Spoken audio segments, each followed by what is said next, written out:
अचानक मेरे मस्तिष्क में फिर से सिस्टम की घंटी बजी। 5वां अग्नि की रात मध्य भूमि से कबीले के कुछ लोगों को वापस ले आया है, लेकिन रास्ते में वो वंश के झुरोंग कबीले द्वारा उनका पीछा किया जा रहा है। क्या आप उन्हें बचाने के लिए हस्तक्षेप करेंगे? विकल्प 1, बचाव के लिए आगे बढ़ें। पुरस्कार 5 तत्वों के झंडों 5 कलर्ड फ्लैग्स में से एक सुसे युंजी। विकल्प 2, सहायता से इनकार करें। पुरस्कार तुंगचियान शेनहुओज। मैंने झटके से अपनी आंखें खोली। मेरी दिव्य चेतना डिवाइन सेंस ने पलक झपकते ही 10,000 पहाड़ों शिवान दशान को घेर लिया और पहाड़ों के बाहर होंगहुआंग ग्रेट डेसोलेशन तक जा पहुंची। मेरे द्वारा भेजे गए अग्नि किरीन फायर किलिन ने मुझे निराश नहीं किया, लेकिन मुसीबत भी कम नहीं थी। झुरोंग कबीले, झुरोंग ट्राइब के वू कबीले, वू क्लैन ने वास्तव में किरीन कबीले पर हाथ डालने की हिम्मत की थी। मेरी दिव्य दृष्टि ने हजारों मील दूर लक्ष्य को लॉक कर लिया। 73 किरीन थे, जिनमें से उस अग्नि किरीन के अलावा केवल 72 को ही वापस लाया जा सका। सोचकर दुख होता है कि किरीन कबीले के स्वर्ण काल में उनकी संख्या करोड़ों में थी और आज वे इस कदर बिखर गए हैं। मैंने बिना किसी हिचकिचाहट के कार्य स्वीकार कर लिया। अंततः 5वां झंडा मेरे हाथ में था और 5 सियानतियान झंडे सियंटियन 5 एलिमेंट फ्लैग्स अब मेरे अगाध दाओ चांग अबिस डोजो में स्थापित थे। अब यदि 12 पूर्वज 12 एंसेस्टर्स स्वयं भी आ जाएं, तो भी वे एक कदम अंदर नहीं रख सकते थे। वैसे भी उनका पूरा ध्यान अभी दानव स्वर्ग डीमन हेवन पर था। उनके पास मेरी परवाह करने का समय नहीं था। एक विचार मात्र से हजारों मील दूर हवा में एक विशाल अग्निहस्त फ्लेम पाल्म प्रकट हुआ। सुनहरी रोशनी चमकी और किरीन का पीछा कर रहे वो कबीले के लोग तुरंत स्थिर हो गए। इस समूह में जिंगसियन सर के कई राजा भी थे, लेकिन मेरे सामने वे एक ही वार के शत्रु थे। नेतृत्व कर रहा अग्नि किरीन उत्साह से कांपने लगा और तुरंत अपने कबीले के साथ 10,000 पहाड़ों की ओर भागा। मैंने अपनी शक्तियों का उपयोग कर उनके पद चिन्हों को मिटा दिया और उन सभी को अगाध खाई अबिस में स्थानांतरित कर दिया। 72 किरीनों में से 40 से अधिक अग्नि किरीन थे। इसके अलावा 5 जल किरीन, 7 स्वर्ण किरीन, 6 काष्ठ किरीन और 3 पृथ्वी किरीन थे। 5 शुद्ध तत्व वाले किरीन पूर्ण थे। साथ ही कुछ वायु और वज्र किरीन भी थे। संख्या कम थी, लेकिन प्रजातियां पूरी थीं। जब तक वे यहाँ रहेंगे और फलेंगे फूलेंगे, किरीन कबीला फिर से शक्तिशाली हो जाएगा। पूर्वज, मैंने अपना कर्तव्य पूरा किया और उन कबीले वालों को वापस ले आया जो दुनिया से दूर रहना चाहते थे। अग्नि किरीन जमीन पर झुक गया। उसकी आवाज भावुक थी। मैं धीरे से उठा और अगाध गहराई से बाहर आया। मेरा विशाल प्रभामंडल पूरे क्षेत्र पर छा गया। इन किरीनों में उच्चतम सर केवल तैकिंग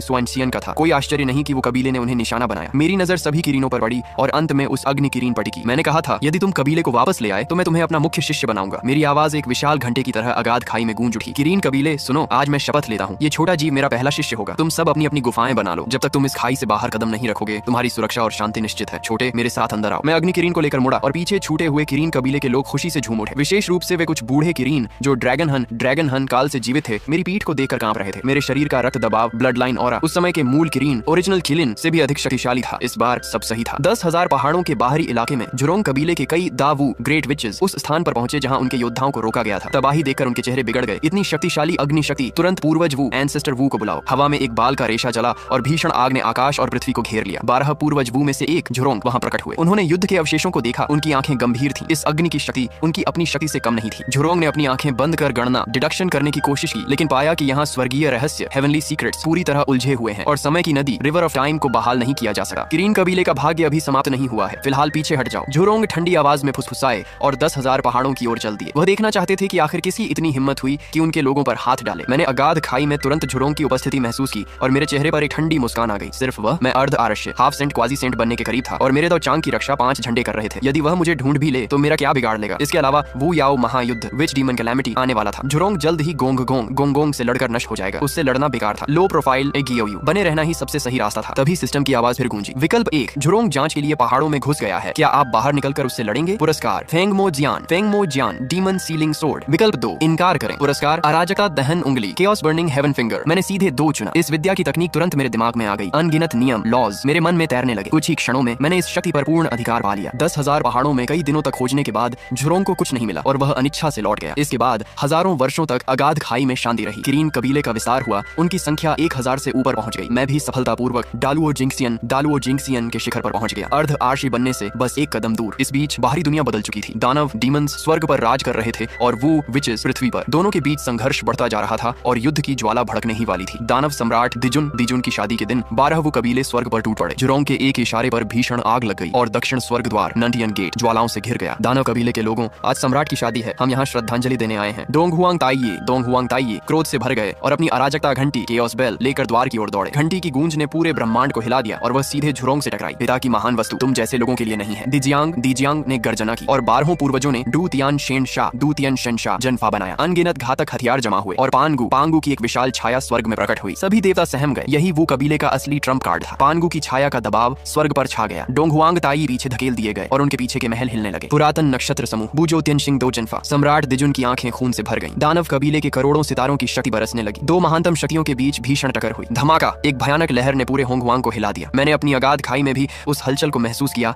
और मेरी समाधि टूट गई। सिस्टम की आवाज फिर से आई, वू याओ का पहला महान युद्ध छिड़ चुका है, क्या आप युद्ध रोकने के लिए बाहर निकलेंगे? विकल्प 1, युद्ध रोकें, पुरस्कार शीर्ष स्तर की शांति सफेद कमल 12th grade pure white lotus. विकल्प 2, चुपचाप तमाशा देखें, पुरस्कार अराजकता 9 परिवर्तन दिव्य धनुष केओस 9 टर्न्स डिवाइन बॉव। मैंने बिना सोचे विकल्प 2 चुना। उन दो विनाशकारी जनफा के बीच जाना खतरे को दावत देना था। धनुष की विद्या मेरे मन में समा गई और मैंने तुरंत अभ्यास शुरू कर दिया। मेरी अर्ध आर्षी साधना के बावजूद मैं केवल 5वें स्तर तक ही पहुंच पाया। युद्ध क्षेत्र में पूर्वज होंगजुन एंसेस्टर ने चुके से हस्तक्षेप किया और सृजन की तश्तरी जाओ हुआयुदी से होंग हुआंग की रक्षा की। किसी को झात नहीं था। 12 पूर्वज वू 12 एंसेस्टर्स ने बड़े व्यूह को सक्रिय किया और पानगु की छाया ने एक विशाल कुल्हाड़ी थामकर नक्षत्र व्यूह सिंगदू अरे पर प्रहार किया। डोंगहांग ताई ने मरते दम तक इसका विरोध किया और अराजकता घंटी केओस बेल से तीव्र प्रकाश फूटा जिसने किसी तरह उस प्रहार को रोक लिया। अंततः वो कबीले की जादुई शक्ति माना भारी मात्रा में समाप्त हो गई और दानव पूर्वज डीमन एंसेस्टर्स भी गंभीर रूप से घायल हो गए। दोनों पक्षों का भारी नुकसान हुआ। पूरा होंग हुआंग हिल गया। धरती की नसें कांपने लगी। इसी बीच एक सफेद बाघ व्हाइट टाइगर बदहवास होकर 10,000 पहाड़ों की ओर भागा। वह पश्चिम के पवित्र पशु सफेद बाघ का पुत्र था। उसके निवास स्थान को व्यूह की लहरों ने नष्ट कर दिया था और अब वह अगाध खाई के बाहर थर थर कांप रहा था। विकल्प 1, सफेद बाघ का पुत्र बेघर है, क्या आप उसके लिए न्याय मांगेंगे? पुरस्कार जियोंगलिंग झू जिंगलिंग जू स्पिरिट बर्ड। विकल्प 2, तमाशा देखें, पुरस्कार पंचतत्व देवदार 5 एलिमेंट्स फाइन वू सिंग सॉन्ग। मैंने दृढ़ता से विकल्प 2 चुना। एक रंगीन पंचतत्व देवदार अगाध खाई में उतरा और आध्यात्मिक ऊर्जा स्पिरिचुअल ची अचानक से बढ़ गई। मैंने बाहर उस सफेद बाघ को देखा। दलुओ जिंक्सियन का सर बुरा नहीं था, मुझे बस एक सक्षम सहायक की कमी थी। एक बड़े हाथ से मैंने शक्तिशाली दबाव डाला और सफेद बाघ को घेर लिया। उसने विरोध करना चाहा लेकिन मैंने उसे शांति से अगाध खाई के भीतर खींच लिया। किरीन और अब सफेद बाघ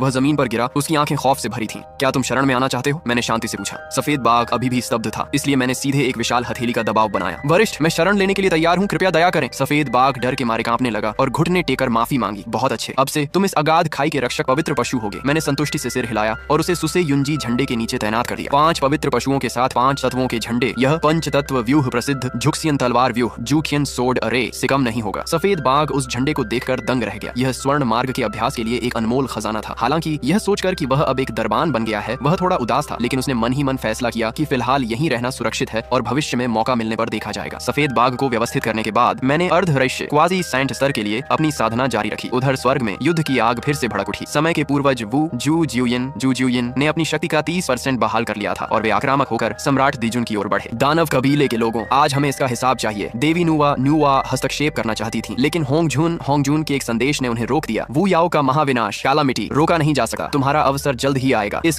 कर्मा में मत फंसो। कुनलून पर्वत पर 3 शुद्ध जन सानखिंग अंततः सामने आए। ताइजी आरेक, ताइजी 2, पानगु ध्वज और जुक्सियन तलवार व्यूह सभी एक साथ प्रकट हुए। जियन और जुंटी भी अपने खजानों के साथ वहां पहुंचे। दानव कबीले को नष्ट नहीं किया जा सका। पूर्वज वो कृपया वापस लौट जाएं। दिजियांग का चेहरा गुस्से से नीला पड़ गया, लेकिन वह जानते थे कि स्थिति बदल चुकी है। ठीक है, हम पीछे हट जाएंगे, लेकिन दानव कबीले को मुआवजे के तौर पर लाखों नक्षत्र स्वर्ण, हजारों आध्यात्मिक जड़ी बूटियां देनी होंगी और वे 10 साल के भीतर पहुंचानी होंगी। दिजुन ने हार मानकर शर्त स्वीकार कर ली और वो कबीला पीछे हट गया, लेकिन दोनों के बीच कड़वाहट और गहरी हो गई। तभी सिस्टम की आवाज फिर गूंजी। विकल्प 1, देवता वो कबीले को पीछे हटने से रोक रहे हैं, क्या आप स्वर्ग में युद्ध के लिए जाएंगे? पुरस्कार शान किंग जुआन जेन जिंग शंगचिंग श्वंजन जिंग। विकल्प 2, अपनी समाधि में रहें। पुरस्कार गॉड किलिंग स्पीयर शीशन छांग, एक अत्यंत शक्तिशाली अस्त्र। मैंने बिना सोचे विकल्प 2 चुना। बाहर जाकर क्या करना? इस महाविनाश के जाल में कौन फंसेगा? ड्रैगन हन युद्ध के बाद 3 कबीलों में केवल मैं ही डालुओ जिंक्सियन के शिखर पर बचा था। बाहर निकलते ही मैं सबका निशाना बन जाता। तभी एक दिव्य प्रकाश मेरे हाथ में गिरा। यह गॉड किलिंग स्पीयर का आधा हिस्सा था। भाले का सिरा गायब था, केवल डंडा बचा था। एक तरह से यह केवल एक दिव्य छड़ी रह गई थी। मैं बेबसी से मुस्कुराया। ये अराजकता कमल केओस लोटस से बना एक उत्कृष्ट अस्त्र था और अब यह इस हालत में था। अगाध खाई के बाहर सफेद बाघ ने देखा कि युद्ध समाप्त हो गया है। वह चुपके से गुफा के मुहाने तक गया, यह सोचकर कि अंत में मैं बाहर जा सका हूं। अगर आपको नेक्स्ट पार्ट चाहिए तो कमेंट बॉक्स में जाकर सिर्फ यस लिख दें।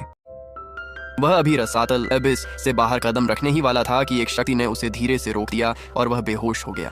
अभी भी भागना चाहते हो? मैंने गॉड स्टिक शेन गन को पकड़ते हुए ठंडी हंसी के साथ कहा। अभी का वह प्रहार केवल श्वेत व्याघ्र व्हाइट टाइगर की शक्ति के बराबर ही था, फिर भी उसने उसे तुरंत बेहोश कर दिया। यह इस गॉड स्टिक की शक्ति है, वाकई भयानक। मैंने लापरवाही से श्वेत व्याघ्र को वापस उसके डॉर्मेट्री क्लाउड बाउंड फ्लैग के नीचे भेज दिया। जब वह जागा तो अपना सिर खुजलाते हुए उलझन में था। क्या मैं बाहर निकल पाया या नहीं? मेरा सिर इतना भारी क्यों लग रहा है? उसकी घबराहट देखकर मेरे होंठों पर मुस्कान आ गई। अच्छा है, मेरे एबिस डोजो से वह इस जन्म में इतनी आसानी से जाने की सोच भी नहीं सका। श्वेत व्याघ्र ने अपनी गर्दन सिकोड़ ली। अब और ऊंट पटांग सोचने की हिम्मत नहीं हुई, लेकिन मन ही मन उसने अगली बार भागने की योजना बनानी शुरू कर दी। उसकी इन छोटी हरकतों को देखकर मैं मन ही मन हंसा। वाकई एक अशांत जीव है। खैर, उसके होने से रसातल के दिन उबाऊ नहीं होंगे। पश्चिमी पवित्र पशु श्वेत व्याघ्र के पुत्र के रूप में वह रसातल से भागने की कसम खाता है। क्या आप श्वेत व्याघ्र के पुत्र को रसातल छोड़ने की अनुमति देने के इच्छुक हैं? विकल्प 1, कार्य स्वीकार अस्वीकार करें। श्वेत व्याघ्र को रसातल छोड़ने दें। पुरस्कार में वेस्टर्न बोन का एक टुकड़ा प्राप्त करें। विकल्प 2, कार्य अस्वीकार करें। मेजबान होस्ट की गरिमा के लिए श्वेत व्याघ्र को भागने न दें। पुरस्कार में 5 एलिमेंट्स ग्रेट टाओ का फल प्राप्त करें। इसके साथ ही मैंने विकल्प 2 चुना। जैसे ही शब्द समाप्त हुए, 5 तत्वों के महामार्ग का रहस्य मेरे मस्तिष्क में तेजी से चलने लगा। धातु की तीक्ष्णता, लकड़ी की जीवन शक्ति, अग्नि की गर्मी, जल की कोमलता और पृथ्वी की सघनता, 5 तत्वों के नियम मेरी आंखों के सामने स्पष्ट रूप से प्रकट हो गए। मेरे शरीर के भीतर की जादुई शक्ति, धर्म पावर अनैच्छिक रूप से चलने लगी। 1 चक्र, 2 चक्र बिना रुके। मेरे सिर के ऊपर 5 डायरेक्शनल फ्लैग्स स्वतः तैरने लगे और पास ही 5 एलिमेंट्स पाइन के पेड़ की शाखाएं घनी हो गईं, जिसने मुझे एक छतरी की तरह ढक लिया। 5 तत्वों के मार्ग की यह सुगंध इतनी प्रबल थी कि पर्पल क्लाउड पैलेस, जिक्साओ पैलेस के भीतर भी महसूस की गई। प्रागैतिहासिक काल प्री हिस्टोरिक होंगहुआंग में 5 तत्वों के मार्ग का कोई भी इतना शक्तिशाली योद्धा नहीं था और यह आभा क्वासी सेंट के उत्तरार्ध से कम नहीं थी। क्या यह हो सकता है कि 5 एलिमेंट्स ताओवादी मरा नहीं है? होंगजुन के मन में अचानक हत्या की इच्छा जागी। इस तरह के शक्तिशाली व्यक्ति का अचानक प्रकट होना निश्चित रूप से उसकी बिसात को बिगाड़ देगा। लेकिन जब उसने मेरी स्थिति का पता लगाने की कोशिश की तो पाया कि स्वर्ग के रहस्य, हेवनली सीक्रेट्स पूरी तरह से उलझे हुए थे और जांच करने का कोई तरीका नहीं था। असहाय होकर वह केवल इस आभा को याद रख सका और भविष्य के अवसर का इंतजार करने लगा। प्रागैतिहासिक दुनिया में लाओ त्सु, लाओजी और अन्य शक्तिशाली लोग भी पागलों की तरह गणना कर रहे थे, लेकिन परिणाम हांगजुन जैसा ही रहा। कुछ हाथ नहीं लगा। 5 तत्वों की यह रहस्यमयी आभा सभी के दिलों में एक रहस्य बन गई और मैं इसके बारे में कुछ भी न जानते हुए 5 तत्वों के मार्ग की अनुभूति में डूबा रहा। टूट जाओ, एक धीमी आवाज के साथ मैंने अचानक अपनी आंखें खोली। 5 रंगों की रोशनी आसमान में छा गई और रसातल में एक भयानक दबाव फैल गया। मैं आगे निकल गया। रसातल के नन्हे किरिन उस दबाव से जमीन पर गिर पड़े, लेकिन उनके चेहरों पर खुशी थी। रसातल के सभी जीव खुशी से झूम उठे। केवल श्वेत व्याघ्र अत्यंत दुखी था। पहले ही मैं उसे आसानी से संभाल सकता था, अब जब मैंने क्वासी सेंट पद प्राप्त कर लिया है तो क्या उसके पास भागने का कोई मौका बचेगा? आज के प्रागैतिहासिक काल में गोल्डन इमोर्टल्स हर जगह हैं। दालुओ गोल्डन इमोर्टल्स उच्च स्तरीय युद्ध शक्ति माने जाते हैं और केवल क्वासी सेंट के पास ही इस दुनिया में अपनी बात रखने का अधिकार है। पूर्वज को बधाई। रसातल के जीवों ने एक स्वर में बधाई दी। मेरे मन में कई विचार उमड़ रहे थे और मैं भावनाओं से भरा हुआ था। जब से मैं इस दुनिया में एक किलिन के रूप में आया हूँ, मुझे कभी सुरक्षा का एहसास नहीं हुआ। किलिन जनजाति 3 प्राचीन जनजातियों में से एक होने के नाते आपदा के केंद्र में थी और अत्यंत खतरे में थी। यदि इस रसातल साधना क्षेत्र का संरक्षण न होता तो मेरे पास छिपने की कोई जगह नहीं होती। पहली आपदा के बाद जब पर्पल क्लाउड पैलेस में प्रवचन शुरू हुआ तब भी मैं बाहर नहीं गया। एक तो शक्ति की कमी थी और घेरे जाने का डर था, दूसरा मेरी पहचान संवेदनशील थी। दाओ लुओ स्तर का किलिन बहुत अधिक ध्यान आकर्षित करता, क्योंकि पिछली आपदा के अंत में तीनों जनजातियों के शक्तिशाली लोग लगभग विलुप्त हो गए थे। मैं एक जीवित विसंगति था, इसलिए मैं रसातल में तब तक छिपा रहा जब तक कि अगली आपदा नहीं आ गई। अब क्वासी सेंट बनकर और 5 तत्वों के मार्ग के साथ 5 डायरेक्शनल फ्लैग्स की रक्षा के साथ भले ही 3 श्रेष्ठ 3 प्योर वंस हाथ मिला लें, वे मेरी रक्षा को नहीं तोड़ पाएंगे। जब तक हांगजुन खुद कदम नहीं उठाता इस दुनिया में कोई मुझे नहीं मार सकता। पूर्वज को बधाई। अब जब पूर्वज आगे बढ़ गए हैं तो हमारी किलिन जनजाति निश्चित रूप से फिर से प्रकट होगी और तीनों लोगों पर शासन करेगी। एक नन्हे किलिन ने चापलूसी करते हुए कहा, हाँ, पूर्वज सबसे शक्तिशाली हैं और निश्चित रूप से दुनिया को जीतने में हमारा नेतृत्व करेंगे। अन्य नन्हे किलिन भी सहमत हुए। ये छोटे जीव रसातल में पैदा हुए थे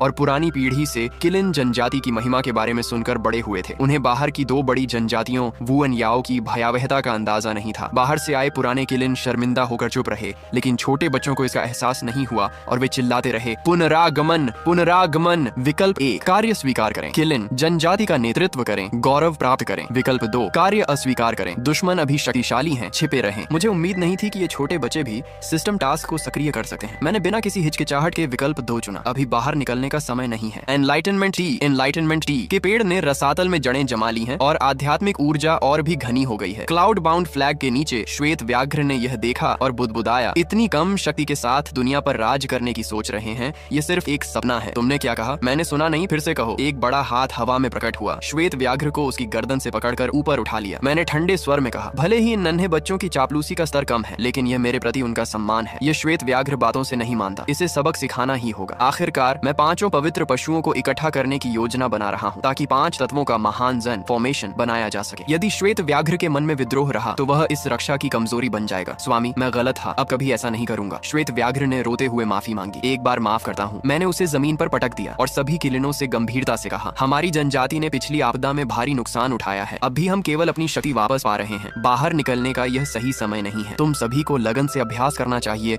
और जनजाति को मजबूत करना चाहिए। जब समय सही होगा हम किलिन की महिमा फिर से हासिल करेंगे। क्या समझ गए? अभी बाहर जाना खुद को निशाना बनाने जैसा है। हम पूर्वज की शिक्षाओं का पालन करेंगे। नन्हे किलिनों ने एक साथ उत्तर दिया। उनकी उनकी आज्ञाकारिता को देकर मैंने संतोष में सिर हिलाया। उनका जोश सराहनीय है। यदि वे बाद की कहानियों के ड्रैगन कबीले की तरह कमजोर होते तो मेरी नाक कट जाती। आज क्वासी सेंट बनने की खुशी में मैं तुम सबके लिए एक बार प्रवचन लेक्चर दूंगा। मैं नीचे बैठ गया। एक शुभ बादल ने मुझे ऊपर उठा लिया और मैंने धीरे धीरे बोलना शुरू किया। पंच तत्व वे हैं, स्वर्ण, काष्ठ, जल, अग्नि और पृथ्वी। जल अग्नि को शांत करता है, अग्नि स्वर्ण को पिघलाती है, स्वर्ण काष्ठ को काटता है, काष्ठ पृथ्वी को भेदता है और पृथ्वी जल को रोकती है। ये पंच तत्वों के पारस्परिक दमन का मार्ग है, महामार्ग। धर्मा के ये सूत्र पूरे रसातल में गूंज उठे। किलिन और श्वेत व्याघ्र के सिर के ऊपर 5 रंगों की रोशनी चमकने लगी। हाव एक के बाद एक दहाड़ें गूंजने लगी, जिनमें श्वेत व्याघ्र की गर्जना भी शामिल थी। दाव लो गोल्डन इमोर्टल का 5वां स्तर, अंततः मैंने पार कर लिया। श्वेत व्याघ्र उत्तेजना से चिल्लाया। वह मूल रूप से पश्चिमी पवित्र पशु का पुत्र था, जिसकी योग्यता जन्मजात प्राणियों कंजेनिटल बीइंग्स के बराबर थी। लेकिन पश्चिम की पैतृक नसें एंसेस्ट्रल वेन्स नष्ट होने के कारण उसे यहाँ वहाँ छिपना पड़ा और उसकी साधना रुक गई थी। अब मेरा प्रवचन सुनकर उसने सीधे स्तर पार कर लिया, लेकिन उसकी इस खुशी ने प्रवचन में बाधा डाली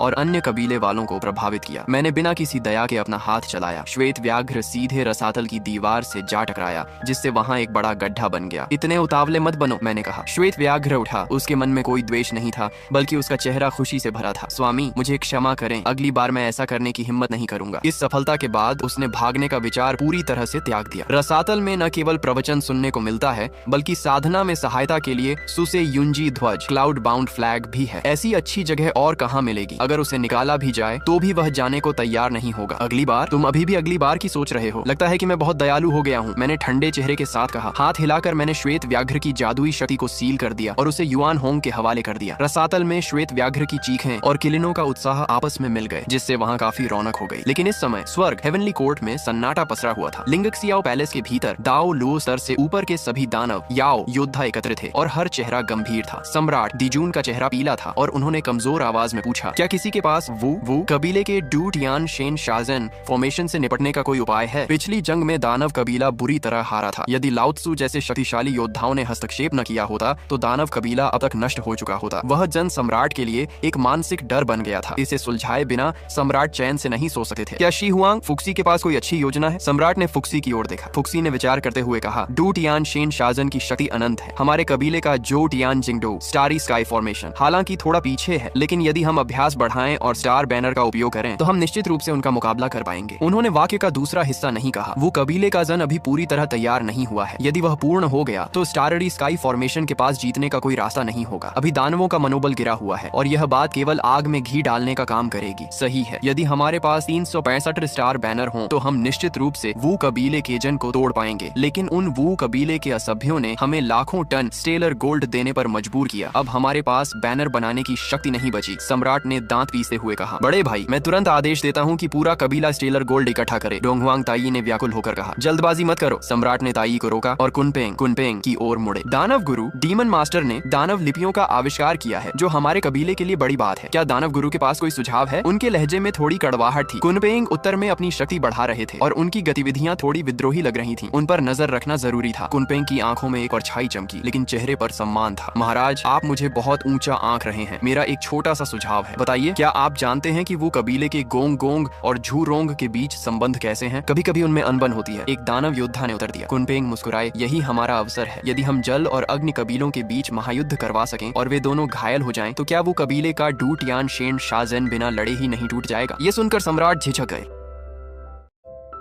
होंग हुआंग की हवाओं में इस तरह की कुटिल और घातक योजनाएं चल रही थीं, जिसे स्वीकार करना उसके लिए कठिन था। नीचे खड़े दानव वंश के बीच भी कानाफूसी होने लगी। महाराज, हमारे वंश के सितारे अब ढलान पर हैं। हमारे पास नक्षत्र ध्वज बनाने का समय नहीं बचा है। हमारे पास समय बहुत कम है, कुनपेंग ने ऊंची आवाज में कहा। सम्राट झुन का मन डगमगाया। फिर उन्होंने दांत पीसते हुए दृढ़ता से कहा, ठीक है, ये मामला दानव गुरु को सौंपा जाता है। इसे हर हाल में सफल होना चाहिए। उनके मन में कुनपेंग के प्रति भय और बढ़ गया था, इसलिए उन्होंने यह गंदा काम उसे ही सौंप दिया। कुनपेंग का चेहरा उतर गया, लेकिन उसे आदेश मानना पड़ा। वह चाहता था कि सम्राट झुन खुद सामने आए ताकि उनकी बदनामी हो, लेकिन यहाँ तो उल्टा चोर कोतवाल को डांटे वाली बात हो गई और उसने खुद के पैरों पर कुल्हाड़ी मार ली। विकल्प दो, कार्य को अस्वीकार करें, नियति का पालन करें और chaos demon source crystal blood की एक बूंद प्राप्त करें। मैंने सीधे विकल्प 2 चुना। 9 टर्न्स प्रोफाउंड बो मेरे किसी काम का नहीं था। मेरा कैओस 9 टर्न्स प्रोफाउंड बो पहले से ही उच्च संस्करण था। यह रक्त की बूंद युआन होंग के लिए एक महान अवसर थी। युआन होंग कहाँ है? स्वामी को प्रणाम, क्या आज्ञा है? युआन होंग ने सम्मान पूर्वक प्रकट होकर पूछा, तुमने पाताल के द्वार की रक्षा बखूबी की है, यह वस्तु तुम्हें भेंट की जाती है। मैंने chaos demon source crystal blood निकाला। युआन होंग तुरंत उसकी ओर खींचा चला आया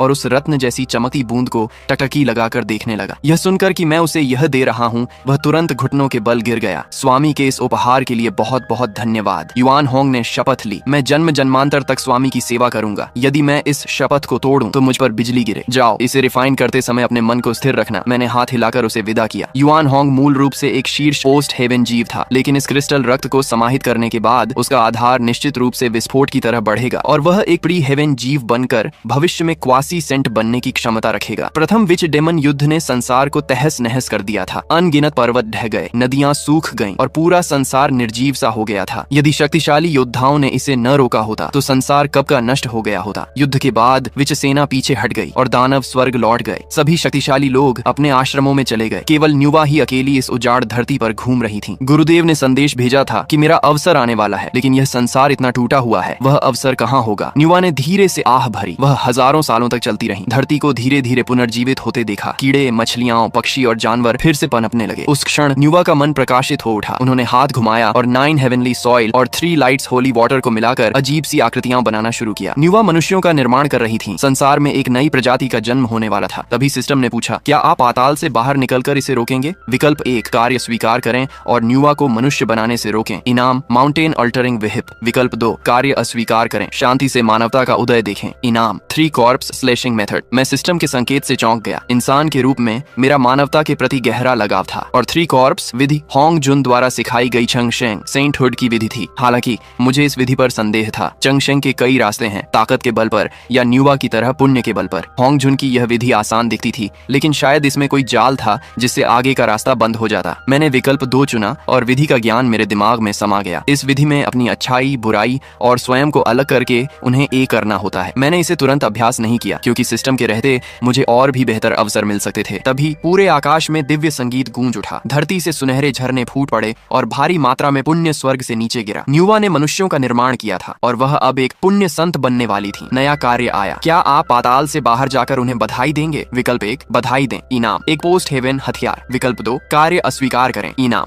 फेंटियन रॉयल फैन। मैंने बिना सोचे विकल्प 2 चुना। यह प्राचीन फीनिक्स वंश का खजाना था, जिसे दिव्य अग्नि वाले पंखों से बनाया गया था और यह आसमान जला देने की शक्ति रखता था। मैंने महसूस किया कि चुपचाप छिपे रहने में ही भलाई है। मेरा असली रूप फायर किलिन है, इसलिए इस पंखे को चलाना मेरे लिए आसान था। उसी समय युआन होंग की तरफ से शक्तिशाली ऊर्जा महसूस हुई। उसने क्रिस्टल रक्त समाहित कर लिया था और उसकी शक्ति गोल्डन इमोर्टल के 6ठे स्तर तक पहुंच गई थी। अब वह क्वासी सेंट बनने की राह पर था। मेरे पास अब 10,000 से ज्यादा किलिन सैनिक थे और मैंने कई को गोल्डन इमोर्टल बना दिया था। मैं खाली समय में उनके लिए हथियार बनाता था, जबकि मैं पाताल में शांति से बैठा था। बाहर संसार में तबाही शुरू हो गई। विच वंश के गांवों पर अचानक भीषण बाढ़ आने लगी, जिससे भारी नुकसान हुआ। झूरोंग यह देखकर क्रोधित हो गया, क्योंकि उसे लगा कि यह उसके पुराने दुश्मन गोंग गोंग का काम है। दूसरी तरफ गोंग गोंग के कबीलों को रहस्यमयी आग से जलाया जा रहा था। उन्हें नहीं पता था कि यह सब कुनपेंग की चाल थी, जो दोनों के बीच युद्ध भड़काने के लिए छिपकर यह सब कर रहा था। न्यूवा के संत बनने के बाद कुनपेंग का साहस और भी बढ़ गया। एक संत का साथ पाकर वह पूरे होंग हुआंग में निडर होकर घूमने लगा।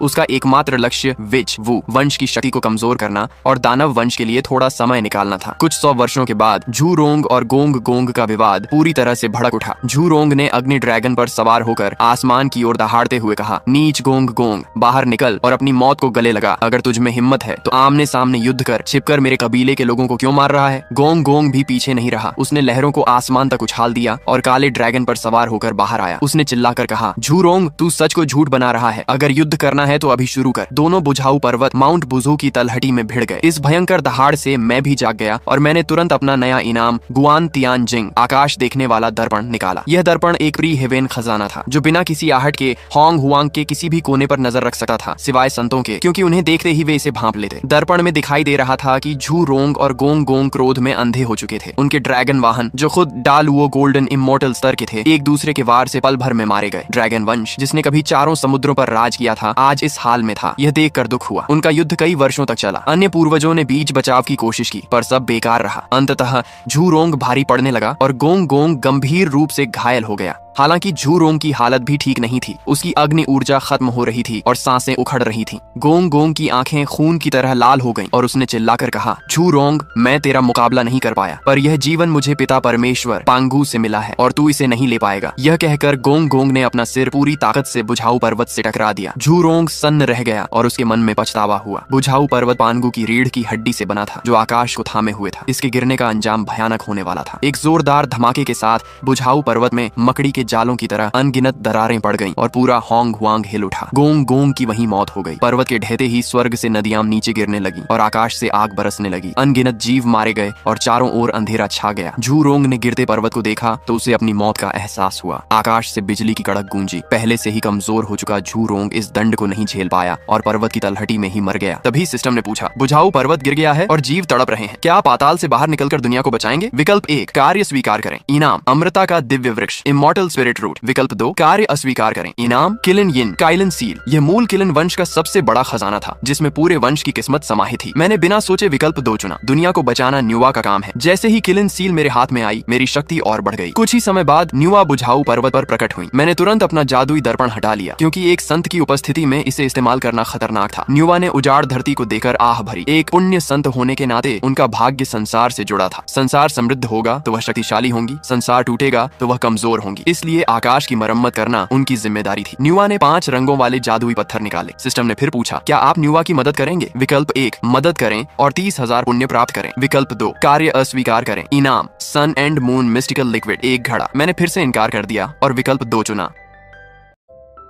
आकाश तो न्यूवा का अवसर है, मुझे इस तमाशे में क्यों पड़ना चाहिए? मेरी आंखों के सामने सूर्य चंद्र के रहस्यमयी पीले द्रव का एक तालाब प्रकट हुआ। तभी सिस्टम की सूचना गूंजी, सूर्य चंद्र रहस्यमयी पीला द्रव सूर्य और चंद्रमा की सार शक्ति को एकत्र कर लंबे समय की साधना से बना है। संत से नीचे का कोई भी साधक इससे अपनी साधना बढ़ा सकता है। मेरे मन में खुशी हुई। जब से मैं झुनचेंग स्तर पर पहुंचा था, मेरी साधना में जरा भी प्रगति नहीं हुई थी। मैंने उस सूर्य चंद्र रहस्यमयी द्रव का एक हिस्सा साधना में लगाया और सचमुच मेरी शक्ति ढीली होकर बढ़ने लगी। मैं सीधे झुनचेंग प्रथम स्तर से दूसरे स्तर तक पहुंच गया। तालाब में बचे हुए द्रव को देखकर मैंने अंदाजा लगाया कि अगर सबको साधना में लगा लूं तो शायद झुनचेंग तृतीय स्तर तक पहुंच जाऊंगा। न्यूवा ने आकाश की मरम्मत पूरी कर दी। स्वर्ग और दाव मंदिर की बाढ़ रुक गई और 9 स्वर्गों की आग भी धीरे धीरे बुझ गई। लेकिन स्वर्ग का स्तंभ गिर चुका था, इसलिए आकाश किसी भी समय फिर से ढह सकता था। उसी समय एक श्वानवू न्यूवा के सामने आ गया। न्यूवा ने एक हाथ से उसे पकड़कर ऊपर उठाया, उसके चारों पैर काट दिए और उन्हें आकाश को थामने के लिए इस्तेमाल किया। स्वर्ग का स्तंभ स्थिर हो गया, प्राचीन संसार शांत हो गया और अपार पुण्य फिर से बरसने लगा। न्यूवा चुपचाप चली गई। हालांकि श्वानवू के चारों पैर काट दिए गए थे, लेकिन आकाश को सहारा देने का बड़ा काम करने के कारण उसे महान पुण्य प्राप्त हुआ। उसके कटे हुए अंग फिर से उग आए और उसकी साधना भी बढ़कर दालो जिनशियन के स्तर तक पहुंच गई। सिस्टम की आवाज फिर गूंजी, क्योंकि श्वानवू ने आकाश को सहारा देने में महान कार्य किया है और वह अब अकेला है। क्या होस्ट उसे अपने एबिस में शामिल करना चाहता है? विकल्प 1, मिशन स्वीकार करें, इनाम अराजकता का शिलालेख। विकल्प 2, मिशन अस्वीकार करें, इनाम बाद का दिव्य खजाना शेनहाई वेई के। मैं आकर्षित हो गया। मैं पहले से ही 5 दिशाओं के पवित्र पशुओं को इकट्ठा करना चाहता था ताकि 5 दिशाओं के झंडों के साथ एक महान गठन बना सकूं। अब जब मेरे पास हेवन ऑब्जर्विंग मिरर है तो बाहरी दुनिया की हर हलचल मेरे नियंत्रण में है। श्वानवू को अपने साथ जोड़ने का यह सही समय है। मैंने मिशन स्वीकार कर लिया और अराजकता का शिलालेख मुझे मिल गया। सिस्टम ने बताया, अराजकता का शिलालेख प्राचीन हांगमंग पवित्र कछुए बेइतुओं की वस्तु है। कछुआ जाति के लिए यह महान दांव को समझने में अत्यंत सहायक है। इस खजाने के साथ मुझे डर नहीं था कि श्वानवू मेरे अधीन नहीं आएगा। मैंने तुरंत बाइहू को बुलाया। छोटे व्हाइट टाइगर, तुम कई वर्षों से मेरे एबिस में हो। अब तुम्हें एक काम देता हूँ, अगर यह ठीक से करोगे तो बड़ा इनाम मिलेगा। व्हाइट टाइगर बहुत खुश हुआ। उसका स्वभाव चंचल था और एबिस में इतने समय रहने से वह पहले ही ऊब चुका था। मालिक का आदेश है, मैं जान भी दे दूंगा। मैंने आकाश दर्पण में दिख रहे श्वानवू की ओर इशारा किया। इस दर्पण में जो श्वानवू है वह भी तुम्हारी तरह एक पवित्र पशु है। मैं स्वयं बाहर नहीं जा सकता, इसलिए तुम उसकी भर्ती करने जाओ। यह अराजकता का शिलालेख साथ ले जाओ और कहना कि मैंने उसे आकाश को सहारा देने के लिए सम्मान दिया है। मैं नहीं चाहता कि वह प्राचीन संसार में भटकता रहे, इसलिए उसे एबिस में साधना करने का निमंत्रण देता हूँ। यह शिलालेख उसे 3000 साल तक साधना के लिए उधार दिया जाएगा। अगर वह मेरी सेवा स्वीकार कर ले तो यह शिलालेख उसे उपहार में दे दिया जाएगा। व्हाइट टाइगर ने शिलालेख लिया और उसकी प्राचीन आभा को महसूस करके बहुत चकित हुआ। मालिक निश्चिंत रहें, मैं श्वानवू को अवश्य लेकर लौटूंगा। व्हाइट टाइगर के जाने के बाद मैंने फिर से सूर्य चंद्र रहस्यमयी द्रव की साधना शुरू की। झुनशेंग तृतीय स्तर तक पहुंचने के बाद बचे हुए द्रव का असर कम हो गया, इसलिए मैंने उसे अपने कबीले को इनाम देने के लिए बचा कर रख लिया। मैंने फिर से आकाश दर्पण निकाला, व्हाइट टाइगर की दूर जाती परछाई को देखा और फिर दृश्य को नेदर ब्लड सी की ओर बदल दिया। रक्त सागर में खून की ऊर्जा उफान मार रही थी और हत्या की आभा चारों ओर फैली हुई थी। वहाँ एक साधु पद्मासन में बैठा था, वही था पैट्रियार्क मिंगे। यह स्थान पांगू के रक्त से बना माना जाता है। कहा जाता है कि जब तक रक्त सागर सूखेगा नहीं, मिंगे भी नहीं मरेगा। वह भी एक चतुर साधक है। मिंगे ने ठंडी हंसी के साथ कहा, न्यूवा ने मनुष्य बनाकर पुण्य पाया तो मैं क्यों नहीं, आज मैं भी रक्त सागर में नए जीव बनाऊंगा। यह कहकर उसने कई दुर्लभ सामग्रियां निकाली और सृजन शुरू किया। लेकिन जब नए जीव के जन्म का समय आया तो आकाश से पुण्य उतरने के बजाय काले बादल छा गए और भयानक बिजली कड़कने लगी। सिस्टम फिर बोला, मिंघे स्वर्ग के विरुद्ध जाकर असुरा जाति बनाना चाहता है, क्या होस्ट उसे रोकेगा? विकल्प 1, मिशन स्वीकार करें, इनाम मिंघे रक्त मोती। विकल्प 2, मिशन अस्वीकार करें, इनाम 10 मूल तत्वों में से एक अधोलोक की दिव्य अग्नि। मैंने तुरंत दूसरा विकल्प चुना। मिंघे का यह विचार मूर्खता था। न्यूवा का मनुष्य बनाना स्वर्ग के नियम के अनुसार था, लेकिन असुर जाति हिंसक और रक्त पिपासु है, जो स्वर्ग के नियमों के खिलाफ है, इसलिए उस पर बिजली गिरना स्वाभाविक था। अधोलोक की दिव्य अग्नि मिलते ही मेरी अग्नि तत्व की समझ और गहरी हो गई और मेरी शक्ति भी बढ़ गई। बिजली की आपदा से मिंघे की शक्ति बहुत गिर गई, झुनशेंग शिखर से गिरकर दूसरे तीसरे स्तर तक, लेकिन मेरी शक्ति उसके बराबर हो गई। प्राचीन संसार की बातों में अब मेरी कोई रुचि नहीं थी। वू और याओ दोनों जातियां भारी नुकसान के बाद इतिहास के मंच से हट गईं। अब संतों के उभरने का युग आने वाला था, जैसा कि अपेक्षित था। कुछ समय बाद सिस्टम फिर बोला, लाओजी ने मानव धर्म स्थापित कर संत का स्थान प्राप्त किया, क्या होस्ट बधाई देगा? विकल्प 1, मिशन स्वीकार करें, इनाम अग्नि ड्रैगन कवच। विकल्प 2, मिशन अस्वीकार करें, इनाम दिव्य भाला का टूटा हुआ सिरा। मेरी आंखें तुरंत चमक उठी। यह वही दिव्य भाले का सिरा था। पहले ही मुझे उसका डंडा मिल चुका था, अब सिरा मिलते ही पूरा भाला बन जाएगा। यह भाला अराजकता की नीली कमल की डंडी से बना है और प्राचीन संसार के 10 महान जन्मजात खजानों में पहला है। यह संतों को भी घायल कर सकता है। पूरा दिव्य भाला हाथ में आते ही मैं जोर से हंस पड़ा। अब संतों के नीचे मुझे किसी से डर नहीं था। फिर युवंशी तियंजुन ने अधूरे बुजो पर्वत से कई खजाने बनाए, शिष्यों को स्वीकार किया और संत बन गया। इसके बाद तीनों शुद्धों ने संतत्व प्राप्त किया। होटू ने पुनर्जन्म चक्र स्थापित करके संतत्व पाया और जेइन तथा जुंटी ने पश्चिमी धर्म बनाकर संत बन गए। सिस्टम के मिशन लगातार आते रहे और मैं घर बैठे बैठे झुनशेंग के शिखर तक पहुंच गया। एक दिन मैंने एक परिचित आभा को अपने एबिस के पास आते महसूस किया। मैंने अपनी चेतना फैलाकर देखा और मुस्कुरा दिया।